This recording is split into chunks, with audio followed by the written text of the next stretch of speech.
Sean todas y todos bienvenidos a un nuevo encuentro de Hoy Tiene la Palabra. En esta oportunidad con un invitado venido de Chile, que está trabajando aquí en la pista de atletismo con nuestros chicos. Y bueno, Michel Texier, muchísimas gracias por tu tiempo y bienvenido al canal. Bueno, gracias a ti por la invitación y aquí estoy a disposición de lo que me quieras preguntar y vamos a ver qué historia inventamos. Bueno, Michel, contame un poquito de tus inicios. A ver, tú sos psicólogo especializado en el deporte, y entonces, ¿cómo es que tú, a través del deporte, decidís dedicarte a esta especialidad? ¿Cómo es que se viene, vamos a decir, empezás a desarrollar tu profesión, o cuándo surge esa idea de volcarte a esta rama? Bueno, fui deportista toda mi carrera universitaria y un poco antes, obviamente, y ya al final de mi carrera, cuando estaba por egresar de psicología, tenía 24 años, tuve la oportunidad de que fui invitado por un dirigente de mi club de remo. Yo remaba de manera recreativa, no imaginen que era sobre todo ahora que Uruguay tiene una tremenda performance en remo competitivo, no piensen que yo pasé por ahí. En la universidad era un deportista que picaba un poquito aquí y allá, jugaba básquetbol en el equipo universitario, era parte del equipo de atletismo y parte del equipo de tenis de mesa. Me faltaba un poco de especificidad, pero la verdad es que le dedicaba mucho tiempo al tema del deporte, siempre fui un apasionado del tema y tuve, como te digo, la oportunidad de que un dirigente de mi club de remo me invita a desarrollar mi trabajo de práctica primero y luego un trabajo más formal previo a lo que fueron los Panamericanos de Mar del Plata en el año 95. Entonces, de alguna forma tengo la suerte de empezar a nivel de selección desde el día 1. Y ese mismo año, por intermedio de un colega, que era compañero mío, también nos ofrecieron la plaza como psicólogos del plantel profesional de Everton de Viña del Mar, que era un club de fútbol de primera división de Chile. Y ahí partí.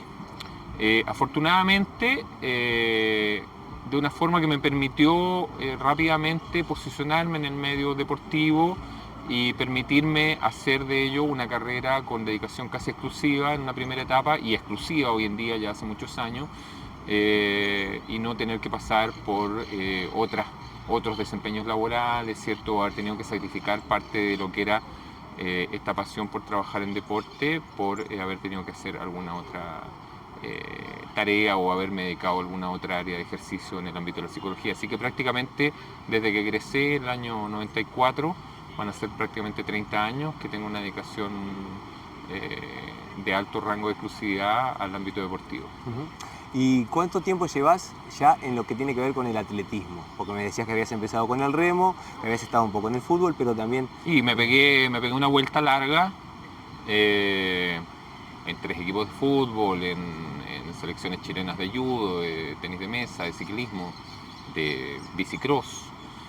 Y el año 2007 acepto una invitación que me había hecho 2 o 3 años antes un entrenador de atletismo muy amigo, para empezar a desarrollar un programa de trabajo con un grupo de atletas que él tenía, fundamentalmente en las áreas de vallas y velocidad, para plantearnos como objetivo los Juegos ODESUR del 2014 que iban a ser en Chile. O sea, era un programa de trabajo a 7 años plazo.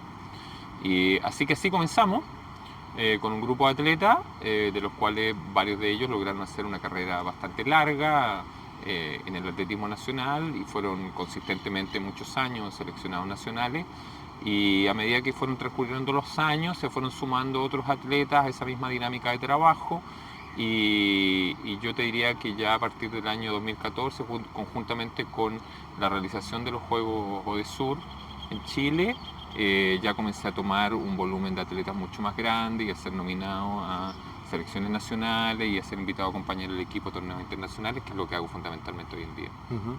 Y con atletas siempre de diferentes disciplinas. Tú te acoplas al equipo de trabajo con los entrenadores, en fin, y ahí...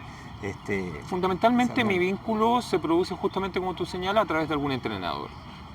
Por ejemplo, hoy en día trabajo con los atletas de Santiago González en el Club Defensor Sporting, tangencialmente también con el resto de los deportistas del club, pero la iniciativa inicial parte de un vínculo establecido por Santiago, que después de muchos años de verme desarrollando mi labor en terreno, en los torneos, con presencia física en los torneos, que es algo que yo defiendo mucho, para realizar mi trabajo, creo que no es un trabajo en el ámbito del alto rendimiento que uno deba realizar por una vía virtual o en la oficina o en la consulta. Me gusta la pista, me gusta estar acá.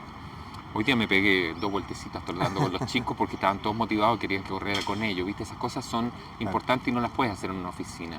Claro. Y en Chile hay 4 o 5 entrenadores con los que sistemáticamente he trabajado con sus atletas. Hoy en día tenemos 2 grupos muy marcados, uno con Rodrigo Tenorio, que entrena fundamentalmente saltadores y saltadoras, y ahí tenemos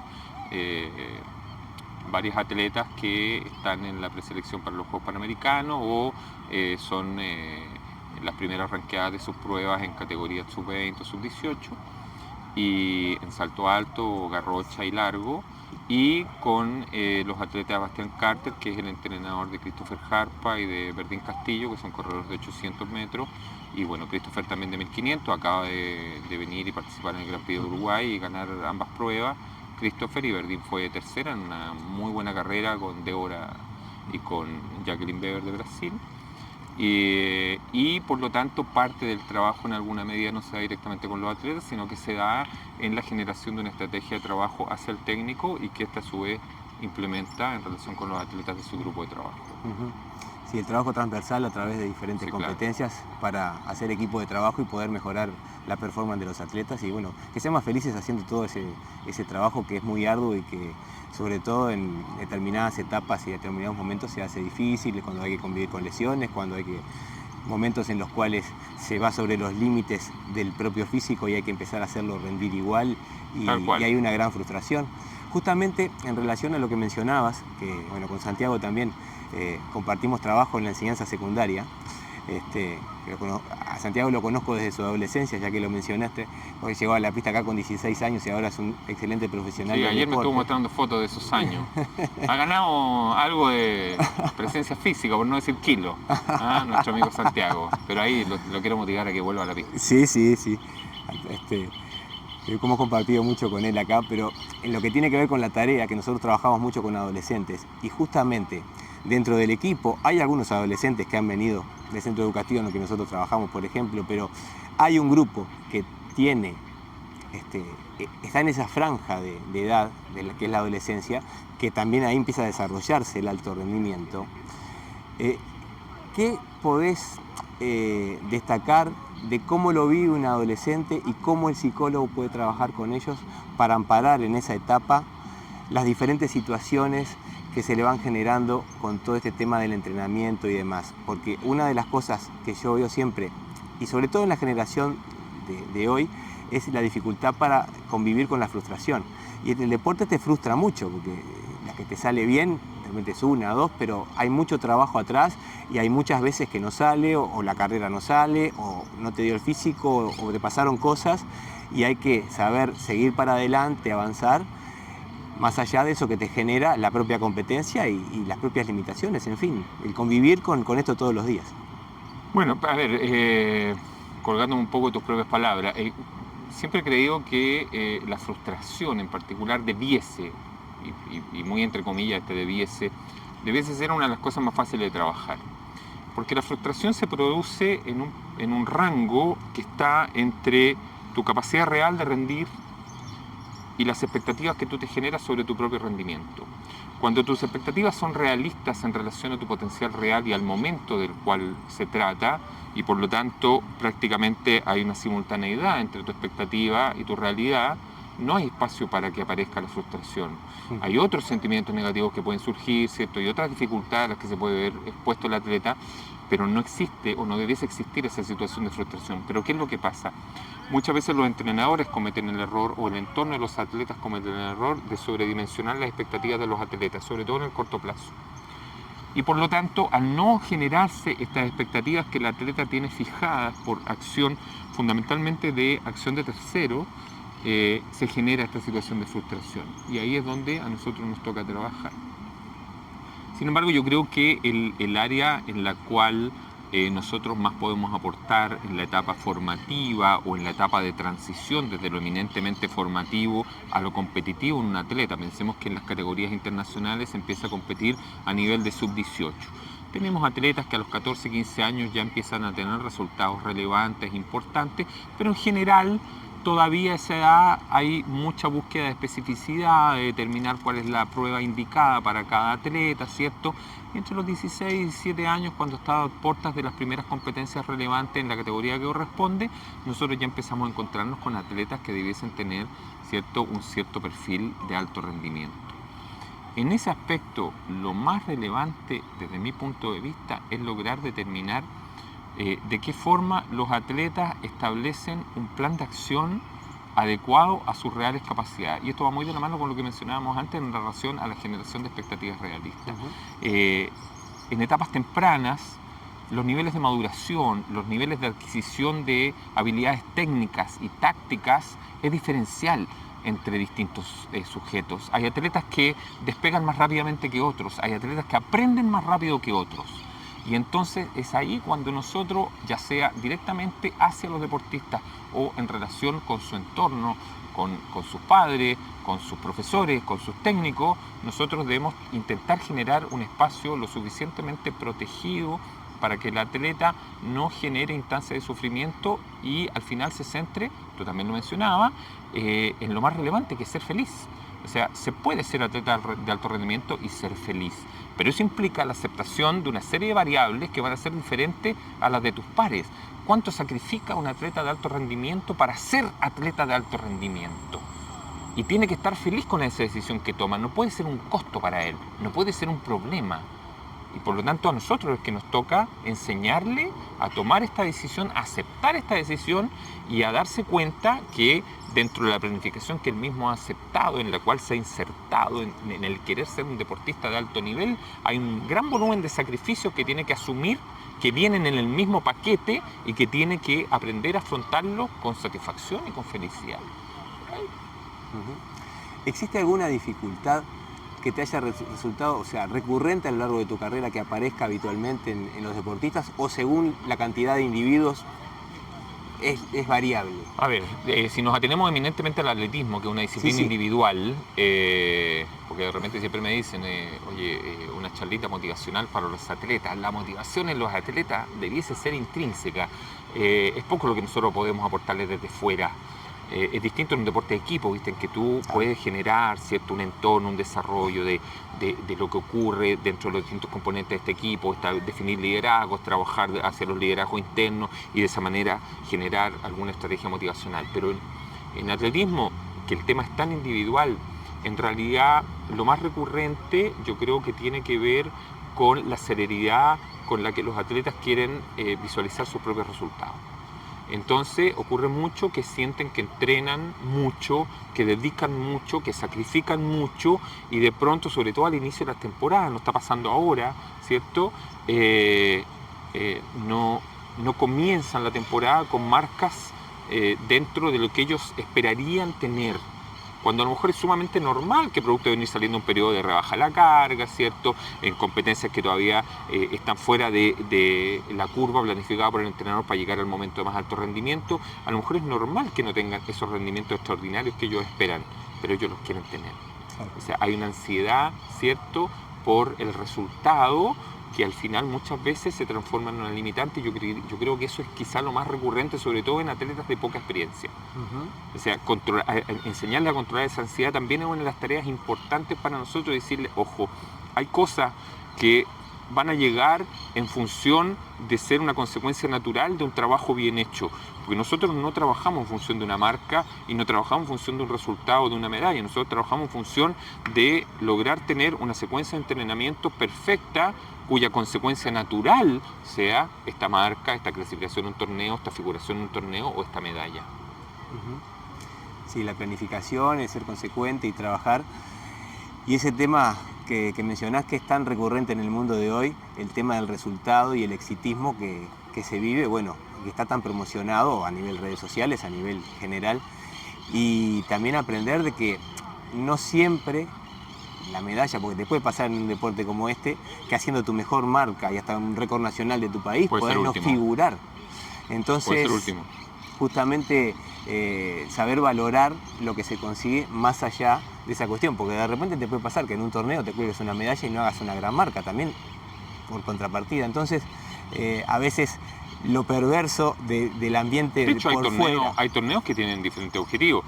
Tomemos como ejemplo el Grand Prix del fin de semana pasado. El Grand Prix del fin de semana pasado, para los atletas que están en el nivel que les permita tener la expectativa realista de obtener resultados de podio en un torneo como este, en un Grand Prix lo relevante es cobrar. Claro. Es un torneo con premios en dinero dentro de la realidad sudamericana, en un cierto nivel de lo que es el calendario IAF, ¿cierto? Y que los atletas que obtienen, ¿cierto?, los 3 primeros lugares cobran. Y por lo tanto, en un torneo de esta naturaleza es mucho más importante el figurar en el podio y cobrar que la marca que tú puedas hacer. Ahora, sumémosle a por ejemplo, las condiciones climáticas que nosotros vivimos los 2 días de torneo en San Carlos. Era imposible pensar en hacer marcas y por lo tanto, ¿en qué nos teníamos que centrar? En aquellos atletas que podían tener la opción de figurar en el podio y fue efectivamente lo que hicimos. Si no me equivoco, el Club Defensor Sporting obtuvo 5 oros y varios otros lugares puntuales que significaron ciertos réditos para los atletas de manera individual. En cambio, hay otros torneos en los cuales lo relevante va a ser la clasificación a una final, ¿cierto? Hay torneos en donde se planifica específicamente la mejoría de las marcas, o pasa mucho en atletismo que nosotros de repente concurrimos en velocidad, por ejemplo en salto, a torneos en altura, que sabemos que las condiciones, ¿cierto?, ambientales nos van a permitir aspirar a mejores marcas y de pronto cuando estamos dentro de las ventanas clasificatorias, entonces ocupamos esas instancias o esos recursos para ir a buscar una marca específica. Y de pronto cuando tú ya hiciste la marca y clasificaste un torneo, el objetivo cambia y pasa a ser el ser capaz de obtener mi mejor performance en ese torneo en función de cuáles son mis capacidades. Porque no ocurren milagros en el atletismo. O sea, nosotros en el atletismo se mejora significativamente. Tú no bajas 15 segundos en 800 metros en una carrera de una carrera a otra, ni 30 en 1500, ni 2 en 100 metros. Son centésimas. Y a veces esas centésimas hacen la diferencia entre una autoevaluación positiva o una autoevaluación negativa, y no tiene mucho que ver, como dices tú, con el lugar que ocupamos en la carrera, porque va a depender de nuestros rivales. O sea, las corredoras de Defensor Sporting, por ejemplo, en 1500 metros el domingo pasado, la mejor corredora tenía 2.14, la segunda mejor corredora 2.25 en 800 metros. Las 3 que ocuparon el primer lugar, sus mejores marcas estaban entre 2 minutos y 2.05. No había ninguna posibilidad de que este grupo de corredoras entrase a competir con este otro grupo de corredoras en condiciones iguales, ¿cierto?, con opciones competitivas. Entonces tampoco podemos salir a correr una carrera en la cual pensamos que las 3 corredoras que están por encima nuestro van a ser la peor de las carreras de su vida y nosotros la mejor, o se van a lesionar y nosotros, siendo que debíamos ser cuarto o quinto, vamos a ser primero, ¿no? Claro. Hay que salir a hacer la carrera que corresponde. Sí, una carrera inteligente, digo, pensando con una estrategia parada sobre una base sólida, digo, de lo que se viene trabajando. Eso es muy lógico. Y para ir cerrando la nota, ¿con qué te has encontrado acá en Uruguay, ahora que estás trabajando desde hace un tiempo, que estás viniendo, en cuanto al material, los chicos, qué has podido ver, qué proyección notás que podemos tener, sobre todo pensando en el futuro? Yo creo que en términos de recurso humano, no solo en el Club Defensor Sporting, sino que la realidad general de lo que visualizo en otros clubes, lo que pude ver en el campeonato en San Carlos, que es el primer campeonato al que asisto acá en Uruguay de cierto nivel en esta temporada. Había tenido la oportunidad el mes pasado de asistir a otro torneo que fue acá en la pista, pero que hubo menos convocatoria, era el campeonato de apertura del torneo. Creo que hay un gran volumen de recursos humanos, hay una base crítica bastante amplia en los clubes de la cual trabajar para propender a encontrar talentos, desarrollarlos, ¿cierto?, y cimentar el camino de estos talentos hacia el alto rendimiento. Creo que eso está muy distante, por ejemplo, de la realidad en cuanto a infraestructura. Para los que vean esta nota, la pista en la cual estamos hoy día sentados y que está acá atrás, que es una pista que yo tuve la suerte de conocer recién inaugurada en su retopping el año 2014 en los Sudamericanos Sub-23 en Montevideo. Hoy en día está en estado terminal. Mañana, viernes, se cierra la pista y se levanta esta carpeta y se va a construir una pista nueva. La pista en la cual va a haber que entrenar durante los meses de construcción de esta pista nueva acá en el Darwin Piñeirúa es una pista que no cuenta con las condiciones para realizar torneos cuyas marcas sean válidas, por lo tanto va a haber ahí una cierta deficiencia también en cuanto a acceso a competencias. El torneo nacional uruguayo se va a realizar en Paysandú en 3 semanas más, una muy buena pista, la pista de Paysandú, pero con lo que implica movilizarse, ¿cierto?, a una zona bastante más distante de lo que Montevideo, que es una ciudad que, como pasa en muchas capitales latinoamericanas, es la mitad de la población del país. Entonces creo que quizá acá lo más positivo es el material humano, tanto en cuanto a deportistas como a técnicos. Creo que hay muy buenos técnicos en Uruguay, lo han demostrado con los deportistas que han logrado llegar a nivel olímpico en los últimos tiempos, en los últimos años, y en la proyección de récords, ciertos resultados, y en las marcas vigentes en atletas que hoy en día están competitivos. Y creo que el gran déficit o el debe tiene que ver con la parte infraestructura. Sobre la parte organizativa no me compete opinar, primero que nada por desconocimiento y en segundo lugar porque cuando uno no está inserto en las instancias organizativas, la opinión que uno puede generar probablemente va a estar sesgada por una serie de variables en las cuales probablemente no tenga todo el conocimiento necesario. Sin embargo, sí creo que está a nivel de autoridades la voluntad por mejorar las condiciones de infraestructura y esperemos que en unos meses más esta pista sea una linda nueva pista que no lesione a nuestros atletas, que les permita hacer buenas marcas, que nos permita desarrollar muy buenos torneos y que este primer año que tengo comprometido a pasar acá en Uruguay sea un año que en el balance final nos permita sonreír, ¿cierto?, y sentir que pudimos hacer un aporte y desarrollar un trabajo positivo. Seguramente va a ser así. Yo sé que aparte te he visto trabajar con los chicos, están vinculados también a Defensor de hace muchos años, en mi caso del año 2006, 2007, que sea estar con el club, ya grande, pero ha sido una experiencia. Prácticamente los mismos años que yo llevo exclusivamente en atletismo, bonita coincidencia. De esa época y bueno, y de desarrollar amistades acá de años, de Jesús Martínez, que ha sido nuestro entrenador, que nos ha formado a todos nosotros. En mi caso a mí ya con bastante edad, iba a Santiago siendo un chiquilín y a otros tantos atletas, cuando éramos muchos menos de los que hay ahora. Por eso me parece muy interesante todo este grupo humano que se ha formado. Muchas chicas que se han acercado. Es el principal capital que tienen, sí. Muchas chicas que están rindiendo muy bien, que era una cosa que tenía el debe en ese momento en el club.